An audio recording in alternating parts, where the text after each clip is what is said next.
Palpatine is the one hunting for Baby Yoda, you son of a... Hey, turns out it may actually be the Palpatine hunting down Baby Yoda in The Mandalorian.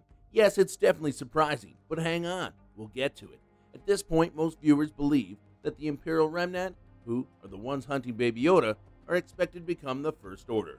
However, there's also an equal possibility this could be the work of another force, maybe a group of Palpatine loyalists. If you're a Star Wars fan, you know that Palpatine is an expert schemer, because even now, the loose ends of his plans are still coming together. Since Baby Yoda is confirmed to be a little over 50 years old, it means that the Force-sensitive toddler was born before Palpatine got the title of Chancellor of the Republic. There are some rumors that revolve around Baby Yoda's origin, where one theory revolves around the assumption that Baby Yoda was actually cloned from Yoda's own DNA by Palpatine himself, and possibly got rescued later. It may or may not be the case.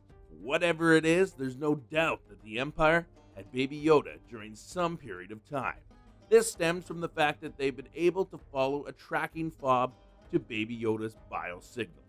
Episodes of The Mandalorian implies that the Imperial Remnant is still functioning in the galaxy's shadows. That goes against the preset narrative that had established the Empire to have retreated into the unknown regions. Naturally, this brings in pretty solid possibility that there are another faction. And considering they're serving Palpatine's goals, it only makes sense that he is the one who sent them. Another layer to this theory is the fact that Star Wars: The Rise of Skywalker actually revealed that Palpatine has always remained as a shadow presence in the galaxy for several years. It makes the whole thing very probable. And although Palpatine motivations aren't clear, one very obvious reason would be the fact that Palpatine considered the infant's body a perfect one to inhabit, keeping in mind Baby Yoda's power in the Force. Another motive that could be considered is that Palpatine wishes to rebuild the Inquisitors, to create agents in the dark side, and who Palpatine could use against Luke Skywalker. Moreover, having a Yoda-like being as a slave would definitely appeal to the Emperor's ego. Come here, little guy. Come here. Kick some butt for me. There you have it. Oh, what do you think? Make sure you smash that like button. Subscribe to more awesome content for Animated Times. When it comes to franchises that have caused disagreement within the fans, especially in recent times, there are two specific franchises that come to mind, whether it be a positive feedback or conflicting opinions from fans. 2019 has brought both franchises into the limelight where their audiences respond. Many fans are just left in the dust, wondering what went so wrong, and how did they not see that coming? Naturally, when we're faced with such a situation, there's always a question of which franchise had the worst year.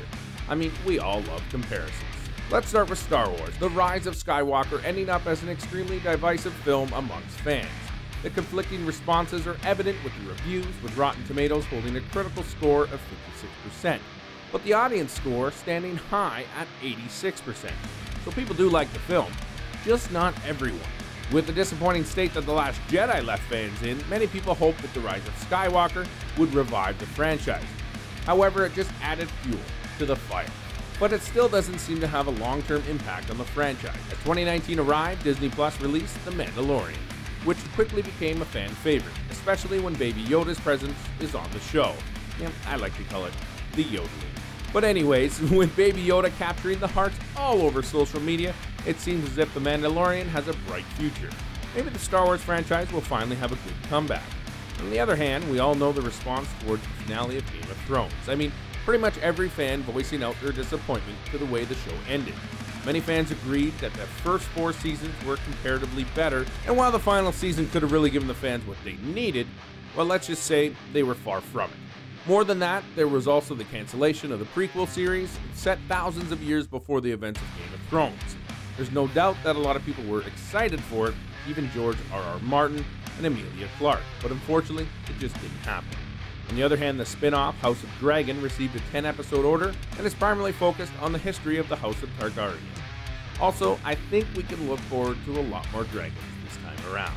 Whatever the case may be, I think we can all pretty much agree that the Game of Thrones franchise had the worst year. Sure, House of Dragon shows great promise, but we all know not to rely on expectations too much.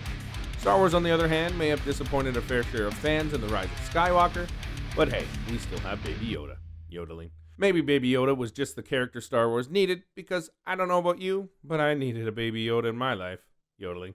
Thanks so much for watching. Hit the like button, subscribe for more awesome content from Animated Times. Yodeling.